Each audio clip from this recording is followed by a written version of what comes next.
بسم اللہ الرحمن الرحیم۔ سادات و مومنین، انتہائی حقیقت تک پہنچنے کا ذریعہ کیا ہے؟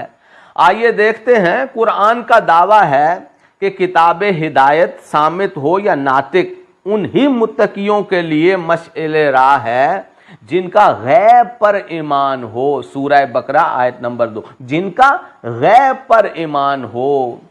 کتنے ہی مشہود ہیں جن کے باطن کی ہمیں اطلاع نہیں، کتنے ہی باطن ہیں جن کا علم صرف اللہ کو ہے۔ ہم بظاہر پھل کو دیکھتے ہیں لیکن اس کا ذائقہ اس کا باطن ہے۔ بیج ظاہر ہے مگر درخت کو اگانے والا جوہر لطیف اس کے باطن میں ہے جو نظر نہیں آتا۔ اللہ سورہ جن آیت نمبر 27 میں ارشاد فرماتا ہے، وہی اللہ غیب دان ہے اور اپنے غیب کی بات ظاہر نہیں کرتا مگر جس رسول کو پسند فرمائے اس پر ظاہر کر دیتا ہے۔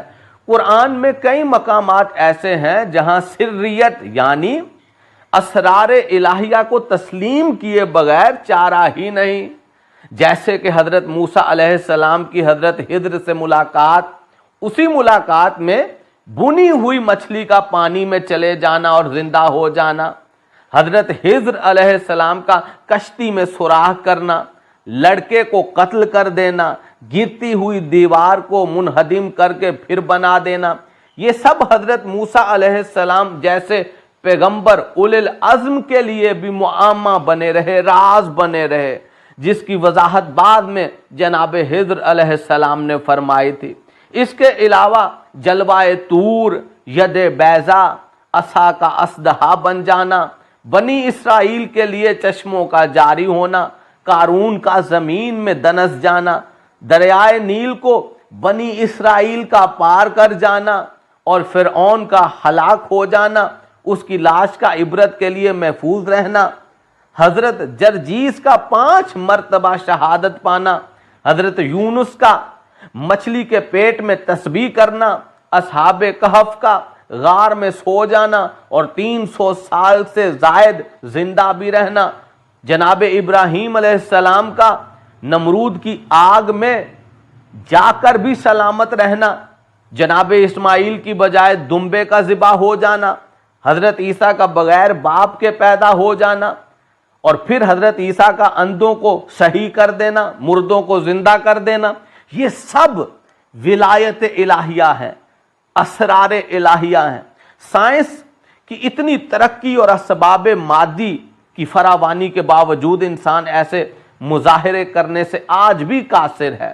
رسول کریم صلی اللہ علیہ وآلہ وسلم کے معجزات، بالخصوص آپ کی معراج جسمانی، رجت شمس، شق القمر وغیرہ، مفہوم کن سے غافل و بے بصیرت انسان تسلیم کرنے اور اپنے عجز کا اعتراف کرنے کی بجائے من گڑت تعویلات کا سہارا لیتا ہے۔ قرآن ایک ہے مگر تفسیروں کی بختات ہے اور ایک دوسرے سے ٹکراتی ہوئی تفسیریں ہیں۔ ایک تفسیر لکھتا ہے تو دوسرا اس پر کفر کا فتویٰ صادر کر دیتا ہے۔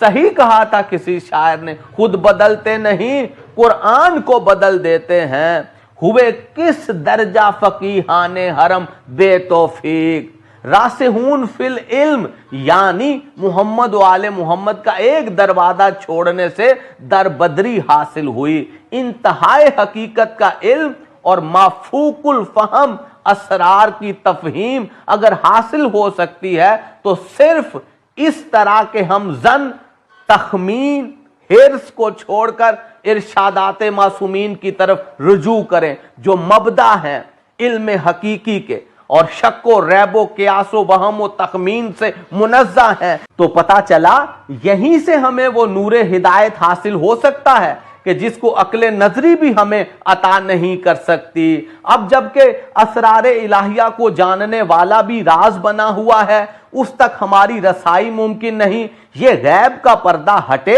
تو شعور کو وہ جلوہ حاصل ہو جس کا انتظار ہے۔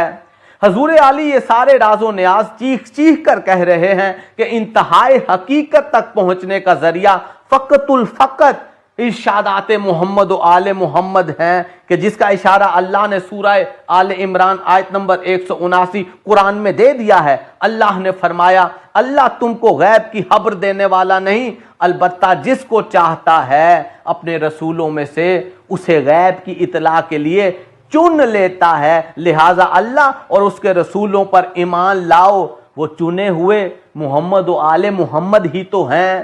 والسلام، المدد یا نبی آل نبی صلوات اللہ علیہ۔